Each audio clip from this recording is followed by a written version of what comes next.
Now a man named Lazarus was sick. He was from Bethany, the village of Mary and her sister Martha. This Mary, whose brother Lazarus now lay sick, was the same one who poured perfume on the Lord and wiped his feet with her hair. So the sisters sent word to Jesus, "Lord, the one you love is sick." When he heard this, Jesus said, "This sickness will not end in death. No, it is for God's glory, so that God's Son may be glorified through it." Now Jesus loved Martha and her sister and Lazarus. So when he heard that Lazarus was sick, he stayed where he was for 2 more days.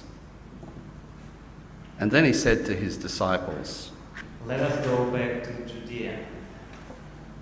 "But Rabbi," they said, "a short while ago the Jews there tried to stone you, and yet you are going back?" Jesus answered, "Are there not 12 hours of daylight? Anyone who walks in the daytime will not stumble, for they see by this world's light. It is when a person walks at night they stumble, for they have no light."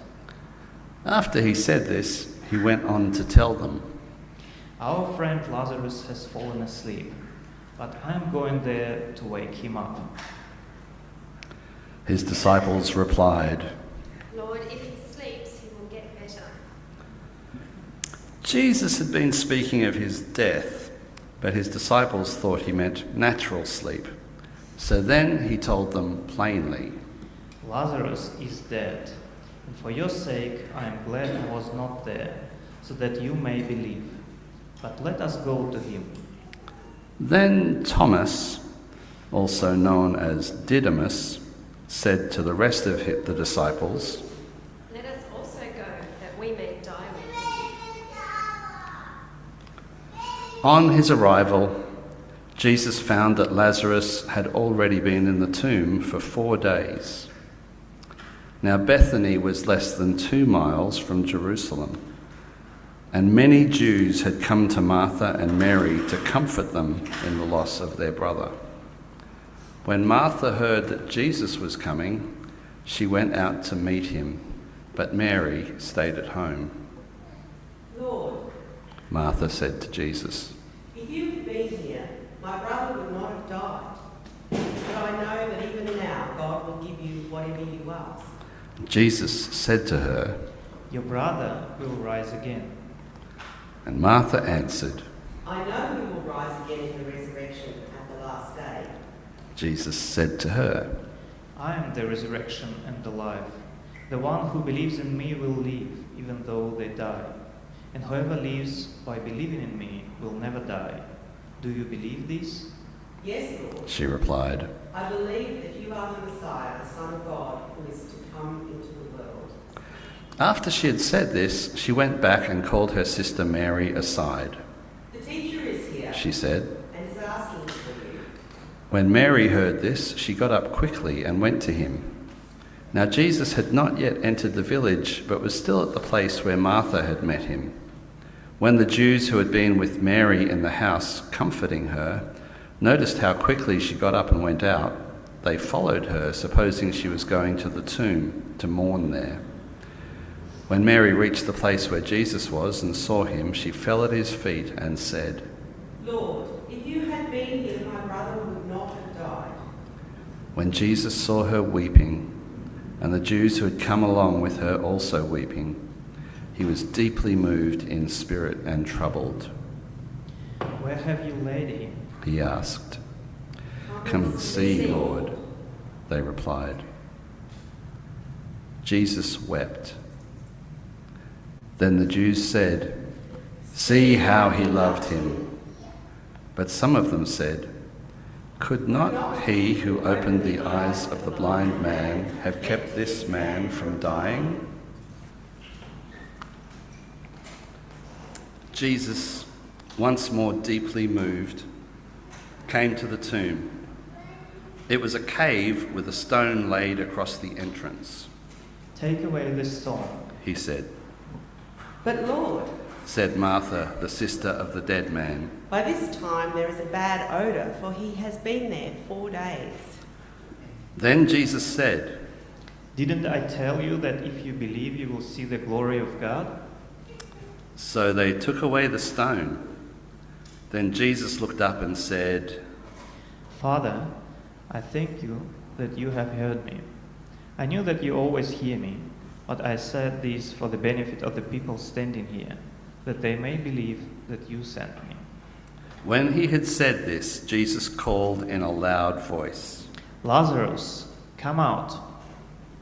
The dead man came out, his hands and feet wrapped with strips of linen and a cloth around his face. Jesus said to them, Take off the grave clothes and let him go. Good morning. This is another one of those hot days, and I just found out there's a fan by the drums. That thing is fantastic. I may have to move that and get another one right here for when I preach, and then you're not going to see me move. I'm just going to be right there in front of the fan. So this is a fun passage, and it is a long passage, and it actually picks up on all sorts of themes throughout John. And as I was thinking about this, I thought, how do I work with this big passage, and how do I pick up on some of these themes, and also set us up as we continue on with John's Gospel through Lent. And there are some different things with John's Gospel, a little bit different from how the other Gospels work. The other three Gospels fit together and have a similar timeline. John is a little loopy, and John loves metaphors, like loves metaphors. And when I was studying this in seminary, I said to my professor, is there too much that we can read into John as far as these metaphors? And she said, no, it's made to read more and more and more into it. And there's so much meaning that comes out of the Gospel of John. But there are some unique things and some patterns that I want us to touch on. And I'm going to touch on some of these quickly, but we'll see them continue on through the next couple of weeks.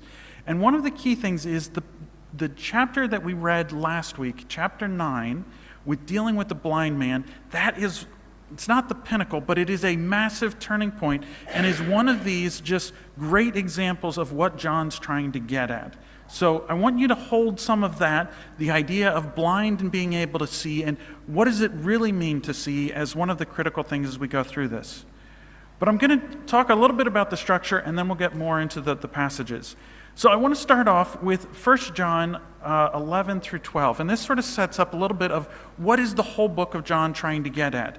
So here it says this: He came to what was his own, and his own people did not accept him.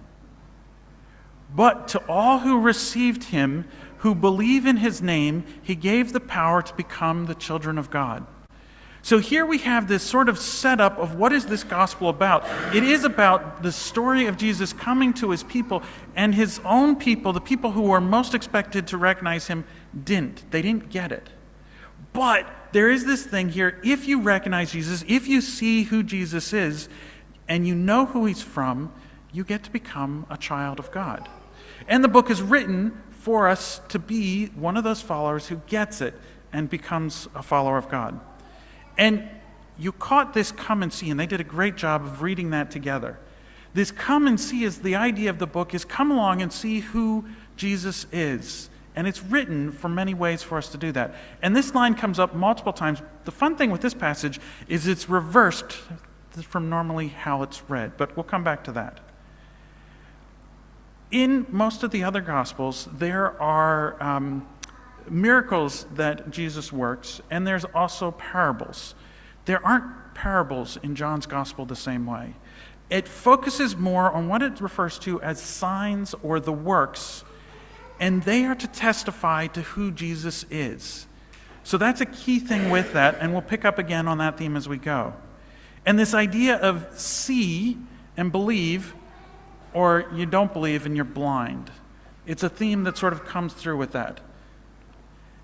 The other thing is, I said there weren't parables, but one of the things with John's Gospel is instead of using parables, he has a number of statements which are the I am statements.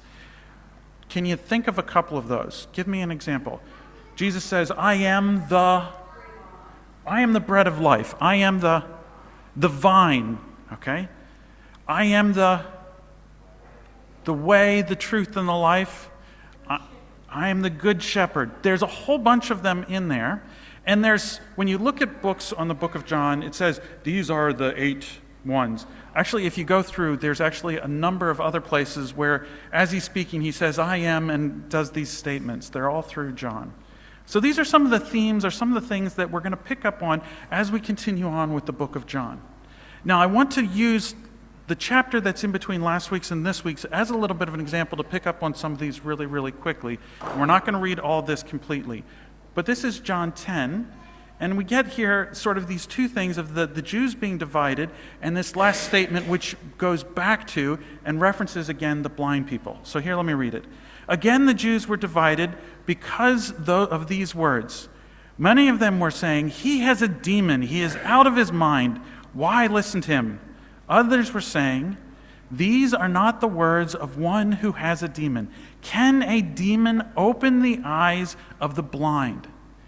This reference back to, this is a huge miracle in the book of John.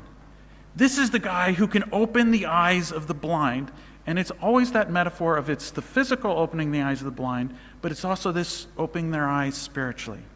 So we see these two parts, divided and this sign being a testimony. Here we have this one. So the Jews gathered around him, and they said to him, how long will you keep us in suspense? If you are the Messiah, tell us plainly. I love Jesus' response here. And Jesus answered, I have told you, and you do not believe. And now we've got the works again.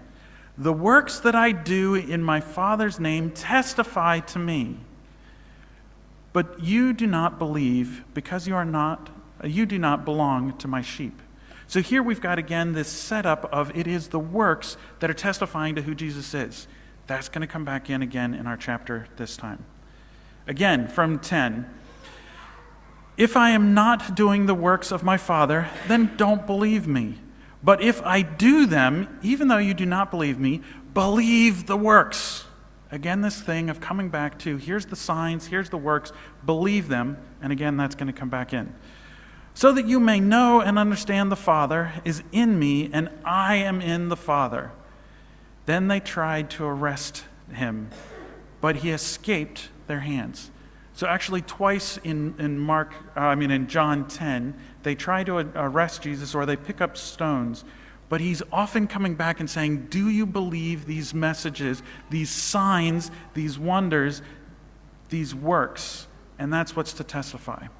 So we come to our story today, which is another one of those huge stories, and it sets us up to say, this is the resurrection coming forward. We know about this. Here we have Jesus calling Lazarus out. And I want to sort of skip to a part, the very end of the chapter. We didn't read this, but I think it helps us to see some of this. They're divided, and a little bit of the response here. So this is after Lazarus was healed. Many of the Jews, therefore, who had come with Mary, had seen what Jesus had did, believed in him. But some of them went to the Pharisees and told them what Jesus had done. So again, we have this, some of them believed, but some don't. They're divided.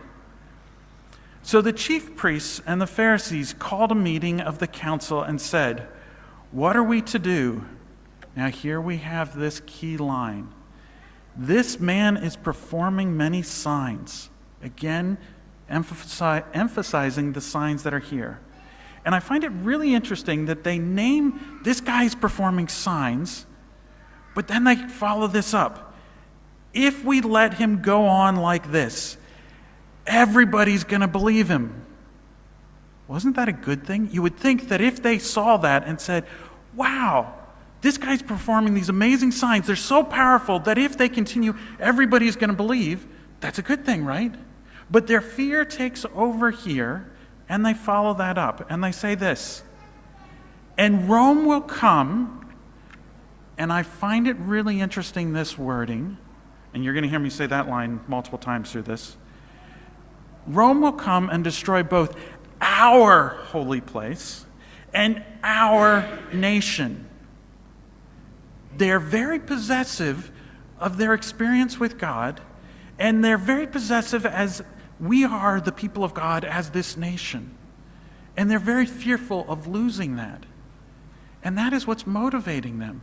Instead of seeing this freedom that's coming from these signs that's clearly from God, instead they're fearful. What if we lose our holy connection? What if we lose our special being the people of God? The most misunderstood word in all of Scripture, I think, is the word chosen. And here we see this reflected. They were chosen for a task to bring God's love to the world. And instead they get caught up in this, our holy place, and our being the special people. This is one of those things that I think we as the church constantly have to be aware of. This is the temptation for us as well. That we have this special connection with God and also this special holy place that we experience. And when we get too caught up in that, we become like the Pharisees and miss those amazing signs of God working in our world.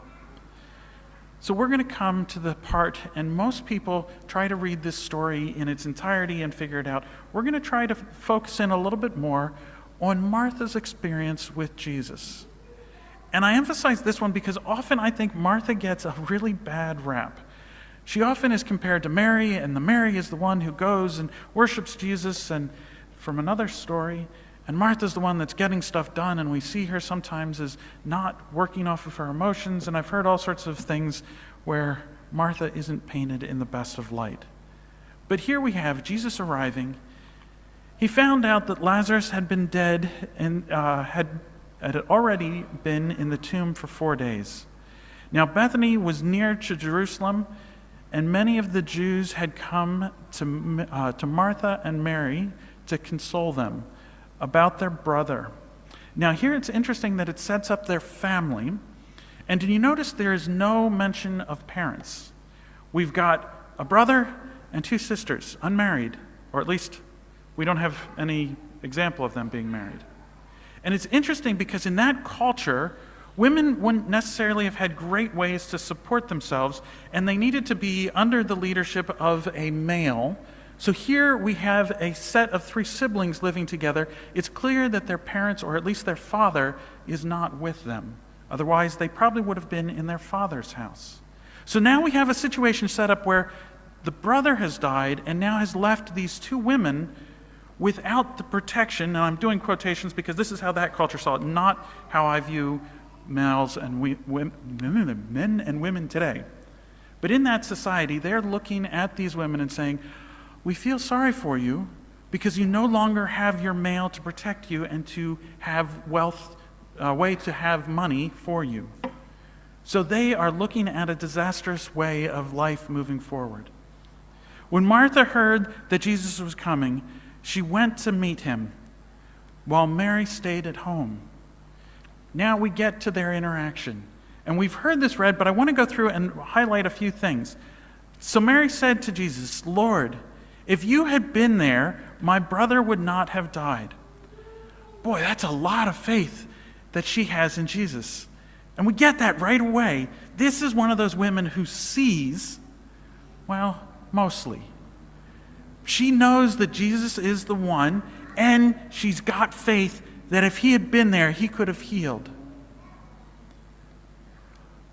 But even now, I know that God will give you whatever you ask of him. So it's not just you could have healed him. She has the faith that you still can. I think this is pretty big because so far Jesus hasn't brought anybody back from the dead, or at least not in the book of John. So we have this example here of, look, she has amazing faith. I know if you had been here, he wouldn't have died, but even now I trust that if you ask, God's going to heal him or bring him back.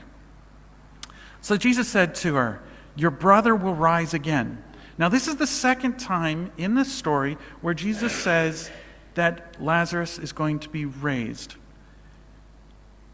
And it's important because in a little bit we're going to talk about, does Jesus know that he's going to be raised or not? Remember, this is the second time that he's saying, your brother isn't going to end in death, but he will rise. Let me back up one. Martha said to him, I know that he will rise again in the resurrection on the last day. I find this sort of her hedging her bets a little bit. She does believe, and she believes what Jesus has been teaching all along, and clearly this has been part of it. Jesus said to her, and this is where we get the I am statement for this chapter. I am the resurrection and the life. So you're waiting for those last days, but I am the resurrection. Not that I will bring or that I will participate in, but I am. And also the life. Now this passage is all about, the last one was about being blind or seeing. This one is all about life and death. And Jesus is setting up this difference here of there's death, but then I'm the resurrection and life. So this is the choice that's set here. Those who believe in me, even though they die, will live. And anyone who lives and believes in me will never die. And then we get the recurring statement that happens often. Do you believe this? Do you believe? And she And she responds with that, yes, Lord, I believe that you are the Messiah, the Son of God. Now, if you've been watching for John's statements throughout, this is one of those, okay, we're supposed to be signaled as the reader. She's one that gets it. She's correctly identifying who he is. The one who is to come into the world. He said, where have you laid him? And they said to him, Lord, come and see. I haven't 100% checked this, but I'm pretty sure this is the only time where this come and see is flipped. And it's often in John that come and see is for us to come and see Jesus, or for somebody else to come and see and believe in Jesus. But I find it really fun. Here's this time where it's flipped and said, Lord, come and see. I'm sure the writer of this had some fun when he was doing that. And it moves on, and we get this statement. And the people are saying to them, could not he who had opened the eyes of the blind man have kept this man from dying? So they are looking, and again, they're referencing back to that story of the blind man. And they're saying, couldn't he have kept him alive? Now we know that Jesus has said he's going to be healed. But yet in this part, we get two spots here. First of all, Jesus began to weep. And then it says, he was again greatly disturbed. Now, if Jesus, I want you to just think here and think about the logic. If Jesus knows that he's going to be all right, why is Jesus sad or crying, or why is he disturbed? I think for me, this is one of those great examples of that Jesus has empathy for us as people. Jesus is with a group of people who are mourning, who are in great sorrow, and he has empathy, and he joins with them, even though he knows this is going to be a good ending. At the moment, he knows that they are suffering and they are mourning. And he has empathy with them, and he joins in their journey with them. He doesn't say, oh, you're wrong, stop. But he joins them in their experience of life. So he came to the tomb, and it was a cave, and the stone was lying against it. Jesus said, take away the stone. Martha, the sister of the dead man, said to him, Lord, already there is a stench, because he has been dead for 4 days. Now, there are some people that tried later on to say about this, well, he wasn't really dead, he was just faking. But the author here is really trying to get it through that, no, this is a dead man, and maybe a day, he maybe took some Twinkies and went into the cave and ate and waited for Jesus to come, but no, this is 4 days. This wasn't a guy who was faking, it was a real dead guy.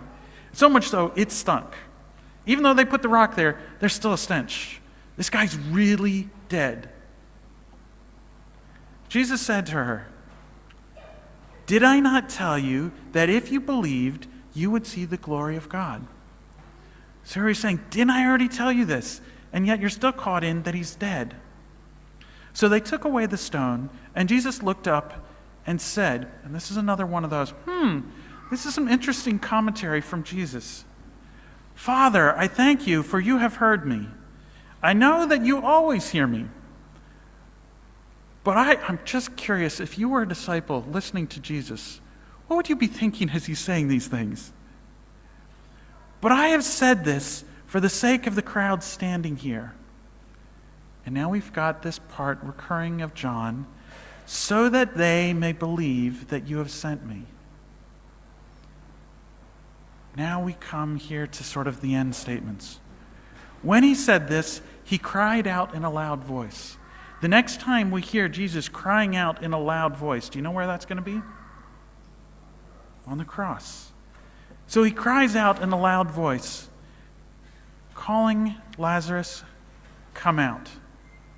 Now again, we have the dead man came out. Now I find it really interesting that he still uses the language of dead man. He doesn't say, and Lazarus walked out. But here, same as the person who was born blind is never named, Lazarus at this point isn't named. And I think this is partially there by the authors calling us to say, this is God calling out someone from death. This also, we can imagine ourselves as being the dead person there, being called back to life. The dead man came out. Now, the next part I also find really interesting because Jesus has called Lazarus, or the dead man, back into life. But yet, he's not done. He invites the people who are there with them. The dead man came out, and his hands and feet were bound with strips of cloth, and his face was wrapped in a cloth. The clothes of death were still holding him bound. And he invites the people who are there. Jesus says to them, unbind him and let him go. Or some translations say, let him go free. It's this fantastic way of Jesus including those around him in this calling back of life and saying, strip away the things that hold him still in death. Help him to go free. So often I think as we are invited into this, we know in our heads that there will be a resurrection that we get invited into. But sometimes we still live wrapped and bound with the cloth of death. We are sometimes still bound by the sins or the results of sin in our world. These things wrap us, and if you can see this photo, you can see this person is still tied in these clothes. They can't move freely in the world. I can just imagine this guy slowly stumbling out, and as he comes, the clothes move a little bit, but he's bound by this. This week, as I have operated and looked at how we as a church are operating and looking at ABH and some of the things with the property trust, I have felt wrapped, unfortunately, in the bonds of death. There is struggle and conflict. I've looked at the world, and even though I know that the resurrection is coming, I see how there are things that are binding us. And at points I feel powerless to bring God's love. I am bound by the clothes of death. I'm sure you can think of times in your life where even though you've been freed by Jesus, there are times that you feel like the results of sin are still binding you. So I want to flip some of Jesus' saying here. Jesus says to us, be unbound and go free. And I want you to hear this both for yourself, but also as the call for us to, as we know that Jesus has called us back into life, how do we operate that we unbind others and we invite them to go free? I invite you to pause for a moment and think about for yourself, what are the ways that the clothes of death are still holding you back, are still binding you, are still holding you in conflict, are still holding you in a way that you don't have that life that Jesus brings fully? I want you to hear Jesus' words to you. Be unbound. Go free. Jesus calls us back to life. Let me pray for us. God, we love these stories where you set up the resurrection. You are the resurrection and the life. And we live in such an interesting place where we know and we have seen that you have set us free, but we live in a world still held by death and the fear of death.